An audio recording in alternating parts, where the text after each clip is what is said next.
ئەو کلێشانە کە لێرە ئامادەی دەکەین ئیشی دەستیە زیاتر مامۆستایەکان پێوەی ماندوو دەبن هەڵدەستن بە دروستکردنی کلێشەکەی دواتر ئەمە دەیدەنێ دەست قوتابیەکان ئەوانیش تاپی دەکەن کە ئیشەکە لە سێ پلێتی پێکاتووە سێ ڕەنگە چەندەها ئەلوانی لێ دەردێنین لەو کلێشانە. ئەمان جلەکردنەوەی ئەو پێشانگایە ئەوەی کە بتوانین بایەخی چاپی دەستی لە کوردستاندا پەرە پێ بدرێ و هەروەها لە ئەو داهێنانی کە خراوەتە ڕوو جێگرەوەیەک بۆ لە جێی پلێتی زینک و حەفری چاپی قوڵ خراوەتە ڕووە لەو پێشانگای دەستی تو تابلۆ لەسەر یەک چوارچێوە داڕێژراوە لە ڕەنگی جیاوازدا کە قوڵایی کارەکەواتە نرخی گرنگی کارەکە بخرێتە ڕوو.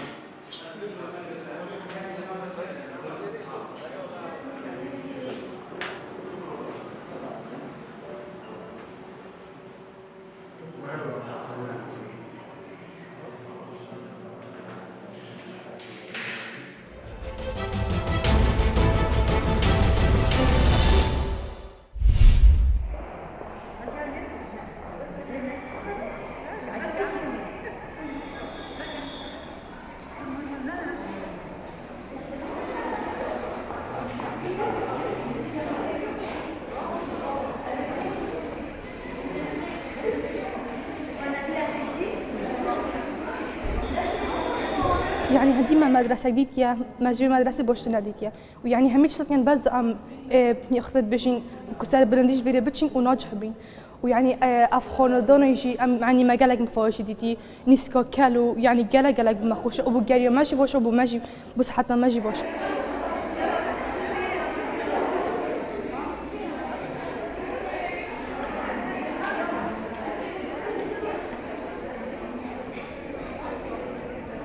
أكيد سبب وكاري ساريكي أم جيش بين الطلبة نخوان تيش استبداء يعني براستي بيد الديار ده نخطاب يعني ده تيش استبداء نخوان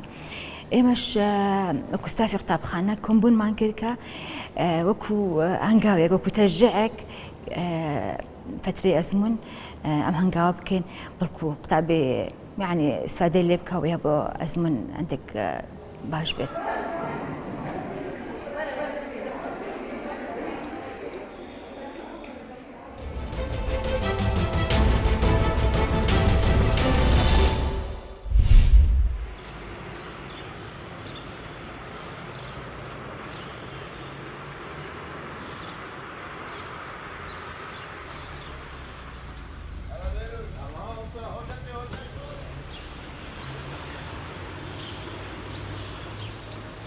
الحمد لله أصلا كردستان زور بفربا ما شهرستانی دیگه کمتری آدوان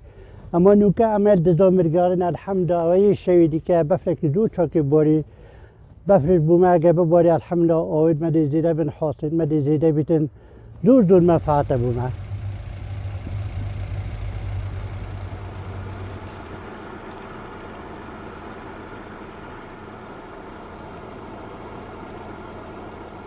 والله بفرق خوش هدي الباريتون خوش هم اگر رکانه زوبو ما بکنه چون هم همیشه رکا دا رکا شنو ورمی هنده جار حتی ساعت 12 گرتی یا نکنه هر نوک رکا شار مثلا خیر نپاشینه آخر گرتی که زور نخوشه.